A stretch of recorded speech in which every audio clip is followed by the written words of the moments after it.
Hello, my name's Joe Carrick-Varty, and I'm going to talk now about my book, More Sky. That was my first book. This book is my latest book, which is Before Violence, which is certainly not called More Sky. It's my second book, and it's out. It's out with Carcanet. It's here now, and yeah, I just filmed a 15-minute version of this video, but the camera is currently balanced on lots of books, and it had kind of like slipped backwards. So as the video went on, my head started getting lower and lower in the frame until at the end I was just like kind of peeping over the bottom of the screen with my eyes over the top. So gonna do this again, but it might not be as long because we all have lives to live and things to do. Anyway, Before Violence. Yeah, strange feeling, a very different feeling to, well, the whole process has been very different to my first book. I'd say from putting the book together, writing the book, to bringing it out, the feeling now, the feeling then, it all feels very different. And maybe I should talk about that. But I guess the easiest way into the book for me personally is, and this might not be interesting or even relevant to anyone other than me, but it's an easier way in, is just to talk about, I guess, how the book was written, how I wrote the book. And when I finished More Sky, it was probably the spring of 2021, and I was living in Lewisham at the time in a big house share, about 10 people, and I was renting a room and I was working a 9 to 5 from that bedroom. And that spring was the time after that lockdown of 2020, which covered Christmas. And I remember the feeling of that spring was big relief, to have come through it, to have survived it, really. I remember the feeling of still being here. And in that spring, I wrote a section of More Sky, which is called Skydock, which is a long poem that I wrote quite quickly over the period of about a month. And when I finished that, I had this big kind of exhale feeling, because I felt as if I had finished the book, and I felt, oh, the book is finished now. And I remember that feeling, because really More Sky took up, I'd been writing that book for maybe 7 or 8 years. I was 26, I think, when I had just turned 26 when I finished it. So it had basically absorbed and engulfed the whole first half of my 20s, really. And when I finished the book, or when I finished that Skydock section, I think most people, maybe most writers, most sane people would have just probably stopped and maybe had a break from writing to maybe think about what you wanted to write next, or just have a break, go do some living, go touch some grass, as it were. But I didn't. I just carried on writing. I didn't really stop. Which probably leads into like the themes and the thinking within this book. It is probably somewhat of a continuation from More Sky, in that this book thinks about similar things, thinks about family, thinks about love, thinks about violence and hereditary violence and histories that ripple out across time, across generations. And yeah, they're kind of two books of one thought in a way. And I'm speaking as someone now who hasn't written a poem in a very long time. So that break that perhaps I should have taken, or didn't take, but might have taken after More Sky, I'm very much taking now. But we'll get onto that in a bit. Anyway, and so I should talk about the book, really. So the book is split into 3 sections, and it was written kind of chronologically through as the book appears. It was written, but I think the book in its way thinks about narrative, or is at least maybe more concerned with narrative than More Sky was concerned.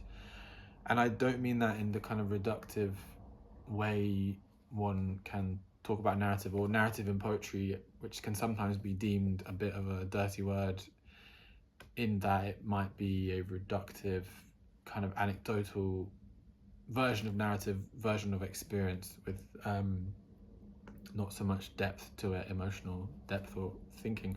But in the way that narrative can be about a million things, like time. I'm very interested in time. Not so much character. I was about to say character. I was about to give you the components of narrative. But I think the book is concerned with time, and I think the book is positioned in with 2 lenses, really, 2 directions. One, the book is positioned here, looking backwards, thinking about what might have happened if this thing hadn't happened, this violence hadn't occurred. What would life look like now? And then also looking towards the future from here, thinking what might happen if such and such a thing hadn't potentially happened, and thinking about cause and effect and causality in that way too. So, as I said earlier, the book is split into 3 sections, 3 sections of equal length. The first section is called In the Late Forevers. In the Late Forevers, I'll get my words out. And that section is comprised of a series of poems. It is a poetry book. A series of poems that have no punctuation, that have titles, which differs from the second and the third section, but have this gap down the middle, this bit of white space down the middle. And I think when I was writing these, and I was reading poets like Shane McRae, who does brilliant things with white space, I was thinking about trying to formally achieve a kind of before and an after, and a kind of fracture within the poems that might denote, say, violence or an experience of violence, along with an experience of time passing, and how violence and time enact upon the body. I think the book is concerned very much with the body, more so than More Sky was concerned with the body. So I think the book is kind of thinking in its form about the body and how violence works its way through the body. And this section would be the bit which is the most like a poetry book in a traditional sense, in that the poems are generally speaking like a page long or less, and they have titles. They don't have any stanzas though. So that was the first section, and I began writing that straight after I finished Skydoc, really. So I probably wrote these poems for about a year, and then I went on a retreat to the Lake District. This would have been in 2023, at the beginning of 2023. And at the time, throughout writing this book, I was reading a lot of novels, a lot of prose, more prose than I was reading poetry. I think towards the end of writing my first book, I've found poetry a bit, classically a little bit inaccessible, and not so helpful as like an immediate way of arriving at an emotion or an experience of emotion, which traditionally is what poetry is great at. I lost that connection with it. So I was reading lots of novels, and I was reading actually lots of YA young adult novels, and I think it was something about the speed at which, because those novels generally are just plot. There's a real immediacy at which you arrive. There's no exposition. There's no real waffle around the reported moment, as it were. Which isn't to say it's anecdotal or reductive, but there's an arrival at emotion and moment which is quicker than certain other forms might allow for. So I was reading lots of prose, and which brings me neatly onto the second section, which is called Before Violence, which I wrote. Again, it's probably about 50 or 60 of these prose poems that are kind of narrative, and that are kind of thinking back through histories of a family, and of asking the question really about where violence comes from and where it ends up, particularly thinking within a family history and a future, and what kind of a future are we allowed beyond the violence. So I wrote maybe half of these poems quite quickly. About 30 of them I probably wrote on this week-long writer's retreat in the Lake District. And it was actually fun to write these two sections. So I was writing the first section and the second section of the book at the same time, largely throughout 2023, kind of finishing it, 2022 and 2023, kind of finishing it.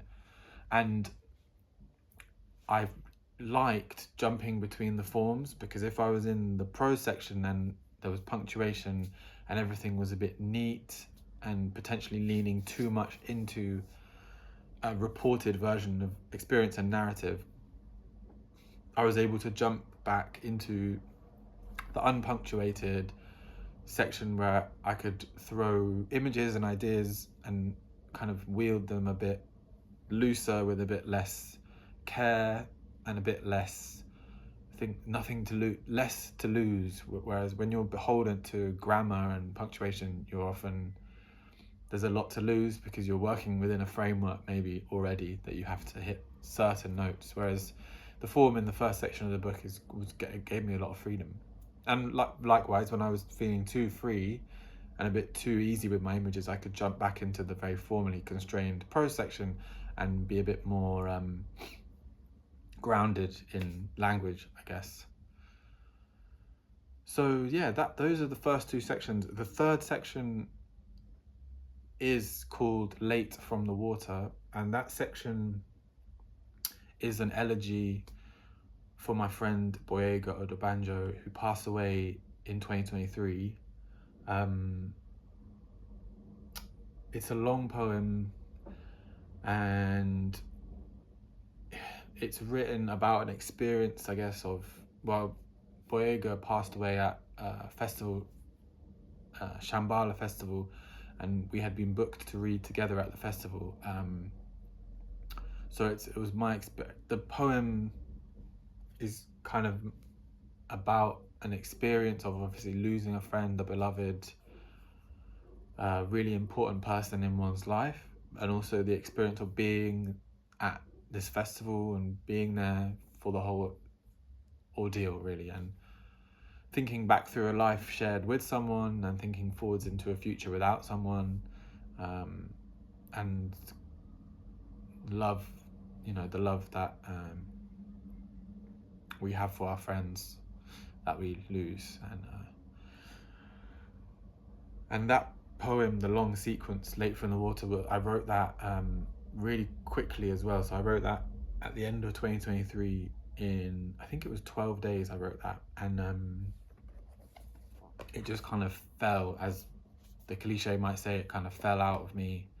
And I'd been thinking a lot about Boyega, obviously, since he passed, and potentially thinking about whether or not I wanted to ever write about it. And then how can you write about something so difficult, especially so soon after it happened? But it came out of me. So that's the book, really. I hope that the book is, amidst all the difficult things that the book deals with, I hope it offers love and a kind of different future. That was an aim, I think. I'm in a very different place to, for example, when I wrote my first book. I have a kid now. I have my son who's here, and I've lost, over the last 3 years since More Sky came out, I've lost friends, lost family members, people who were real pillars of my life. So my life looks very different now, and I hope at least maybe this book reflects that a little bit, because these last 3 years, or up until 2023, I have this book to show for that period of time. 2023 being a year in which I attend a lot of funerals. So I think that's probably enough. I have no idea how long I will have spoken for. It could have been far too long, so let's stop it there. But thank you for listening, and I hope if you read the book, you get something out of it. Thank you.